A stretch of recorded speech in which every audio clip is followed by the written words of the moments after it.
Toronto, there were rumors about them shopping Pascal Siakam.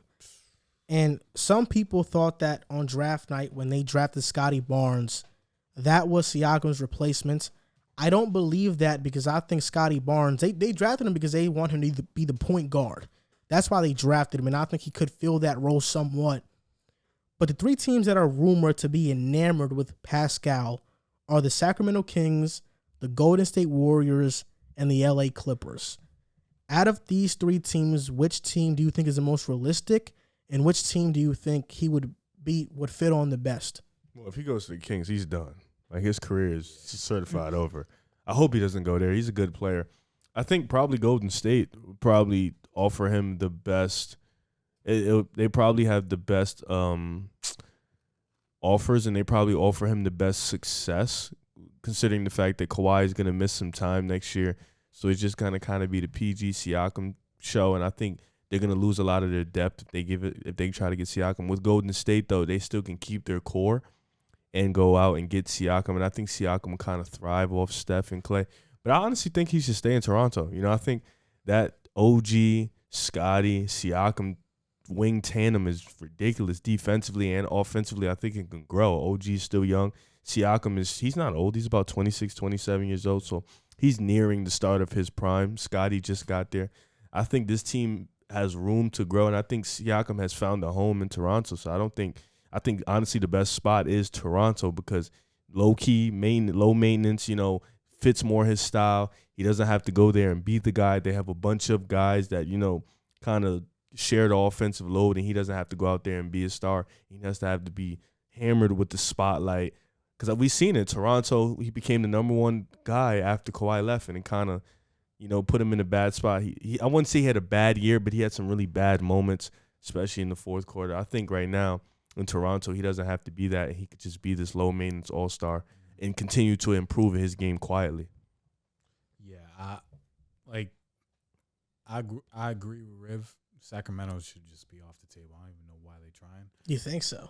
Yeah. I'm actually like I think they have a pretty good package. They probably do, but it's like for I'm Siakam though. Yeah, I'm thinking in terms of like Pascal, like for him. So definitely either Golden State or Clippers. I really don't know because, I mean, if Pascal wants to take I don't even know because if they bring Pascal over and then like you can wait it out for the playoffs, just secure a spot in the playoffs, have Kawhi come back.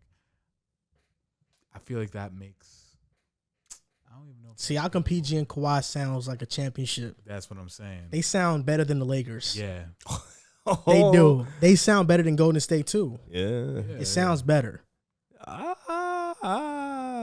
So what would sound better? Steph, Clay, Pascal, or Kawhi, PG, Pascal? Don't ever forget Draymond. And Draymond. Warriors, but I'm saying like strictly Warriors don't get Pascal, Steph, Clay, Dre versus PG, Kawhi, Pascal. I think they win that matchup, the Clippers. These are the trades I think it'd be fun. Mm-hmm. So I have this take, right? I believe that if the Raptors are not in that playoff picture by mid-year, they're going to shop Siakam. I think they're going to go into a full rebuild, and they're going to, build with Scotty and Gary and all their young players, which is why I think the Kings have the best offer, because the Kings can say, look, we can give you Buddy Hield. I don't think that would make much sense because he is similar to Gary Trent, but they could say, all right, you guys need a center. You can take Marvin Bagley, who wasn't very successful with us but can have success with you. Very highly touted prospect. Maybe you want a point guard. Maybe you want to move off for Fred too. We give you Halliburton. And now the Kings can have, Hield, De'Aaron Fox, Pascal. Pascal is now that secondary scorer on Sacramento. The Kings have some guys, right? Hield, Bagley, Holmes, why not keep Halliburton. Hallie, give him Mitchell? I don't think Mitchell, he's 23. I think that's where they kind of go off from that. But also, like, Harrison Barnes is making money. So Harrison Barnes could be that trade chip that makes the trade all work. Here's a trade that actually works for the Clippers, actually. Marcus Morris and Luke Kennard. Those contracts work. If you're just giving up that, hell yeah. Those contracts work for Siakam. Is that too low? Absolutely. Right now, what do the Raptors lack? They lack a center. This trade, I think, makes the most sense. Keon Johnson, getting a young player back. Marcus Morris. That would hurt my heart. Zubats, and Daniel Laturo. You get a center in Zubats, who's a good defender. You get Marcus Morris, who's a scorer. And then you get Keon Johnson, a young player who is ascending. And maybe a pick. And I think that probably could do it for Siakam. And then you roll out a lineup of, Reggie? You have Reggie, PG. Paul George, Kawhi, Siakam, Ibaka still. That's very good. And Toronto would have Fred, Gary, OG, Scotty now is at the 4, Zubac at the 5, then off the bench, Malachi, Marcus Morris, Keon Johnson, Boucher, Precious. It's not too bad. And if they get a lot of picks off that can also. Well, the Clippers, I don't even think they got any picks. They got a bunch of second rounders. I don't think you can trade first round picks in back-to-back years. But they can't last trade year they those. didn't trade a first round pick, did they? But I think they traded all of them for whatever they traded for Paul George. So I think that's true. That's gonna haunt them. But I think Clippers make the most sense in terms of a trade, and I think that's a really good team. That is. They also have Pat Bev off the bench. Then you can stay afloat until Kawhi comes back. Wow, Clippers sound more and more intriguing for me now that you brought up that trade. Because they do have a lot of big contracts. Marcus Morris, Luke Kennard, Pat Bev, obviously. Zubac has, I think, about 8-10 mil. So, yeah. Good job. I mean, that second trade does work. I checked it. Good job. In the trade machine. Good job.